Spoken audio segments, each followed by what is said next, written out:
signs out for College Game Day as we are about an hour and a half from tip this top 10 showdown. Number 4, South Carolina. Number 7, UConn. And we're so pleased to bring to the desk with us the one, the only, Dawn Staley. What's up, y'all? What's up, Coach? Hey, Coach. I've never seen Welcome something back like to the anybody. Colorado Life Arena. We're doing great. Colorado Life Arena. Welcome back to this College Game Day. Live from Columbia, South Carolina. How much pride does this team take in extending a streak that started before most of them got here? I don't even think they know about it. Well, really? So, Dawn Staley is joining the College Game Day. They won a whole lot and they don't lose a whole lot here, but I didn't even realize what the streak was. It's been 4 years since you lost here. 4? 4. I do. Not Yeah. My bad. I remember the last loss though. NC State. What? See? Freshman. Look at that. Oh, without a doubt. Like, oh my. Why? What was memorable about it? We played so uncharacteristically. It was the freshies' first time playing on national television, and they went bananas. With that though, Coach, how do you keep this team? There's so much noise. Everybody's always talking about South Carolina, but you're sitting here saying this team has no idea. How do you keep them in a bubble and keep them focused on one game at a time? Oh, they're in their own world. Like, I'm just a part of their world. So if I don't bring that part of the world to them, they will never know. But they're cool. They stay in the moment, which I love. They don't get too high with the highs or low with the lows. They just maintain and deal with what they have to deal with presently. Wait, Janae, real quick, because I love that you said that, and I love your earrings. But I need you to take that one off, Coach, because it's messing with the mic. There we go. Too much bling. Too much bling. We want to hear too many diamonds. It messes with the signal. Go ahead, Janae. And Coach, this is the deepest team in basketball year after year. What makes this squad so special? They accept their roles. Like, truly, they know, and we value all of them. Like, from player 1 to player 13, we value them. Like, you'll see a Sakima Walker, you see a Deltac, you see a Miriam, Dada. They don't know whether or not they're going to get in the game, but they know their worth. They know their worth. It doesn't mean playing time is their worth. Their worth is their contributions to our team, and they don't want to mess anything up. And they could start bickering, saying we should play, we need some bigs to defend the other bigs. They can say all those things, but they know that we value what they bring to the table. And they could fear mistakes, but instead they're fearless. It's here. It's pressure. Like, we apply pressure to ourselves. So, when it's time to come out and play a team like UConn, we don't really feel the pressure of that. When it's time for them to go to the next level in the WNBA, they don't feel the pressure of it because they've been in it time and time again on this level. Coach, I covered back when you won in 2017, and you said that team challenged you to go in your bag. And then last season you won, and you talked about that team feeling like daycare at the time. You've had different challenges. How has this team challenged you? In a good way. You said it's challenged your coaching, and it's made you a better coach. How does this team do that? I mean, this team is still daycare-ish, but this team really allows me to coach them hard, hard. Like, I don't have to censor myself. I can just say what I need to say, and we move on. They're not holding on to it. I'm able to get it off my chest, and we move on.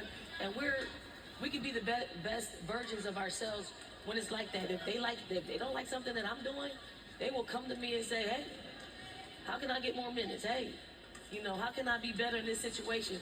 They are so motivated and driven that they're like a coach's dream because, Raven's like, I want to be a first rounder. How do I do that? Help me. Yeah. Help me. So we've been getting in some workouts where, I know people put pressure on Raven to have to score. You hear it, she sees it on social media. Bottom line, Raven has won every in high school she's won championships. In South Carolina she's won 2 championships. Like, winning is synonymous with Raven, and Raven is part of our biggest wins. So I just want her to not feel like she's got to score 20 points in order for her to be valued in the first round of a WNBA draft. You want them all to play within themselves, and they've done that so incredibly well. But you keep mentioning the word win. I'm not going to let it fly that you've got on your Fly Eagles fly jacket. Just a week ago, you were celebrating your Eagles. Have you come down from that high yet, Coach Staley? I have not. I have not. In Philly, we don't know how to act when we win. This is true. And we make up for all the times that we didn't win. So this is the funeral for my Eagles gear for the sideline for the year. Okay, so this is it. This is it. Put a button on it here. That's it. All right, it's all Louis Vuitton from here. Coach, good luck today. Thanks so much for joining us. Coach Staley, Colonial Librarian. All right, so we are counting down to tip-off, brought to you by Wendy's. Don't forget to order your delivery before the big game. And to help us set this incredible top 10 matchup, we get it to the folks that'll be on the call, Rebecca Lobo and Ryan Rucco. All right, Elle, thank you very much. Maybe we're both wearing some green today to represent for those Eagles as well, for Coach Staley and Coach Auriemma, an Eagles fan as well. This is a terrific matchup we have today between Connecticut, South Carolina, 15th time that they will meet. We know South Carolina has won 5 of the last 6 meetings. Perennially, South Carolina is a juggernaut. What makes this team so good this year, Rebecca? Well, one of the things that's made them so effective is similar to last year, and that's the depth that they have. They bring so many players off of the bench. They keep the pressure on you all game long. But the one I'm focusing on in this particular matchup, Ryan, is those 41 points in the paint per game. This is a punishing front line for South Carolina. And against a UConn team that doesn't have a ton of size, a ton of depth inside, a UConn team that's gone a lot with a smaller lineup recently, eager to see what that looks like for South Carolina in terms of those points in the paint. And a UConn team that relies on the three-point shot. This year they are fifth in the nation in three-point shooting percentage, but they have struggled against some of the better teams in the nation when it comes to the three. The difference in their efficiency and their wins and their losses is absolutely drastic. Their 3 losses this year, Ryan Rucco, they shot under 24% from the three-point line. Many of those looks have been uncontested. In this matchup in particular, because of South Carolina's dominance in the paint, UConn is really going to have to shoot well from the three-point line, something that they have done throughout the season, just not in those losses. Azzi Fudd in particular over the last 5 games shooting 63% from 3. Can she continue that today? We're looking forward to this game. I know Holly Rowe is as well. What do you got for us, Hal? Well, when we try to dig Now listen to Holly Rowe with the student sanctions right now. And the fans, actually. With an M.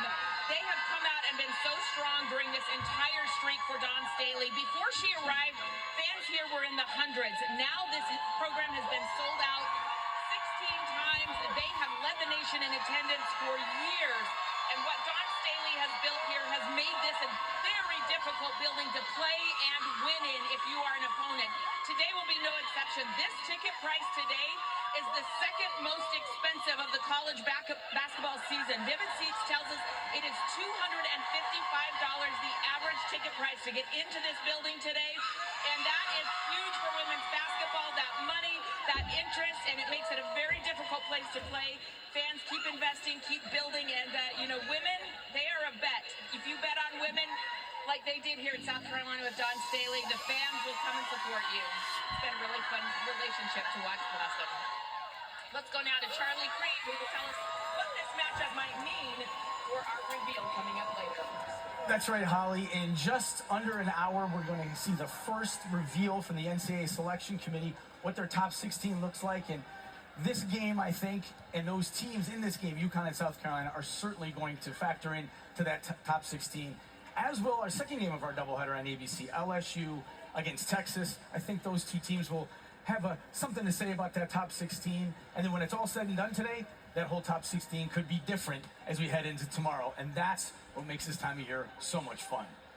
Amen to that, Charlie Cream. I'm with you. But let's take a look at some fantastic freshmen, specifically in the SEC, which is loaded, like South Carolina's own Joyce Edwards, who leads the team in scoring, and on Thursday had 28 points, most by a freshman versus an SEC opponent in program history. Last month, Vanderbilt's Michaela Blakes ported an SEC record 53 points, second most by a freshman all time, trailing only Elena Deladon's 54 back in 2010. Blake's now averaging just a tick under 22 per game. And down south in Florida, Liv McGill averaging 16 points and 5 assists per game on the season and posted the fourth triple-double in Florida history when the Gators beat Missouri by 26 last month. The future is certainly bright. And you know who knows that very well? Paige Becker. She knows what it takes to be a phenomenal freshman, as she remains the first and only freshman to ever win National Player of the Year.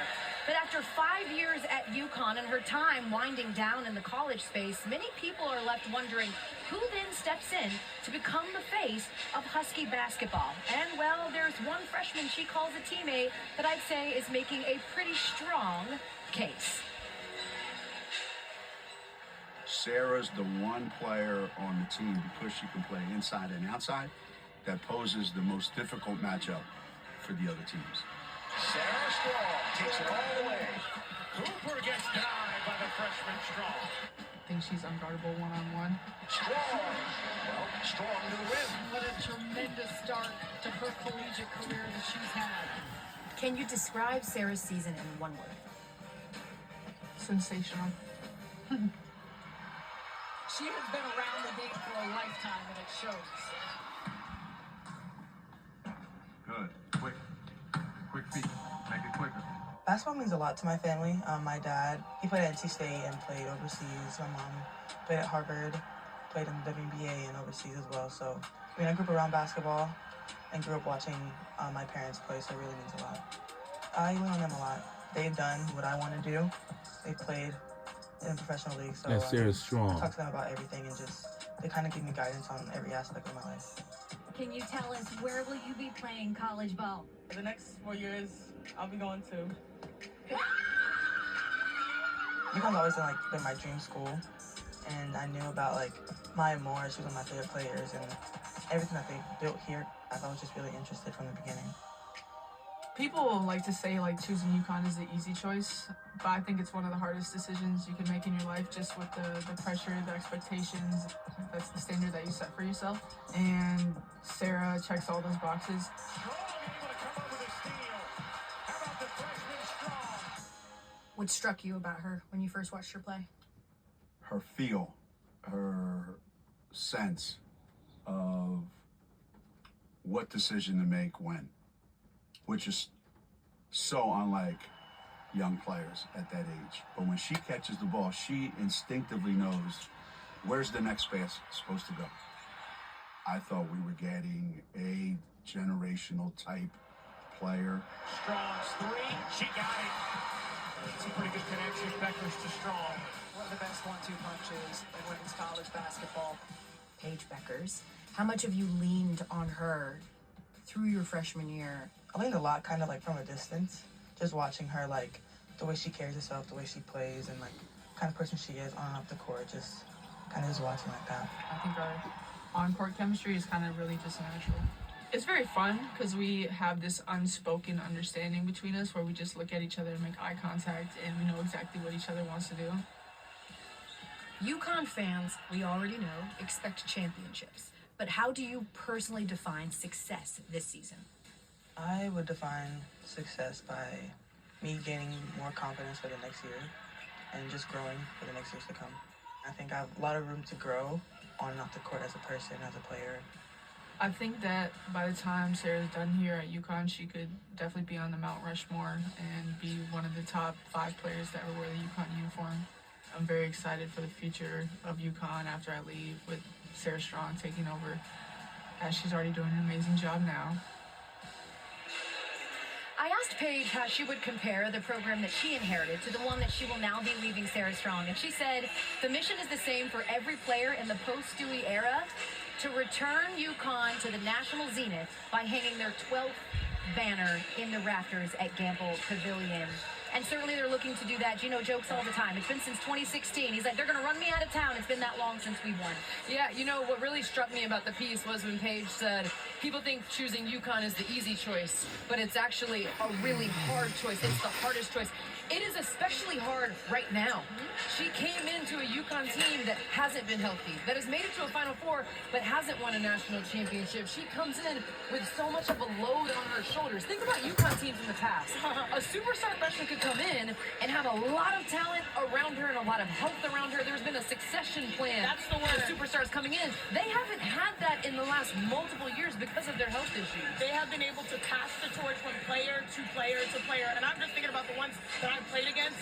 Sue Bird, Diana Taurasi, Tina Charles, Maya Moore, Brianna Stewart, who literally eliminated me from my college career in the Final Four as a freshman. I remember ESPN ran those highlights of her blocking me for like a year. Lisa Collier, and now Sarah Strong. And what impresses me the most about her is her basketball IQ. Yeah. Number 1 ranked coming out of high school, going to UConn, and all of this is on full display. 16 points, 8 rebounds, her ability to make the right play. That's what I heard from Gino. The trust he has in that freshman. Yeah, I asked Gino, where's the most room for growth for Sarah Strong? And he said, honestly, I need her to assert herself more. I need her to be more selfish. She plays too selfless ball. And then he added, I also need her to be a little bit more disrespectful. That's right. Her coach said, he said she's just so well-mannered and respectful, and he wants her to get that dog. But you know what, Elle? That is the hardest thing to do as a player. You can have a skill set, and you come in a freshman year, and you have this like crazy resume of players, and you feel like, okay, let me just fit in. No, she's already standing out already. Imagine when she turns up that dog factor. She is going to be a player of year type of candidate for the years to come. I'm telling you, what is the group of players in the W that we always talk about? The position group that's always an MVP conversation. It's got to be the forwards. You've got Stewie, you've got Nafisa, you've got Asia. Yeah, that group, that's where Sarah Strong's game is going to take her. And that mentality, the competitive edge, being a little disrespectful, that's going to come. As you take hits, you start to get a little more disrespectful. But you know what's crazy? She got the guard skills too. That's what I'm saying. You know, That's playing outside in. She's going to create a little corner for herself. Versatile. But why are we getting to the pros? She's I'm still a just freshman. saying, I'm like, she is a freshman, But ladies. you can see it. You can see We it. can see her. Certainly, and you can see Sarah Strong coming up, of course. We're just over an hour from tip here, UConn, South Carolina. But we've got a huge SEC showdown, the top 5 matchup between LSU and Texas, and we will break it down and preview when College Game Day returns. We'll be right back. You're watching College Game Day, covered by State Farm.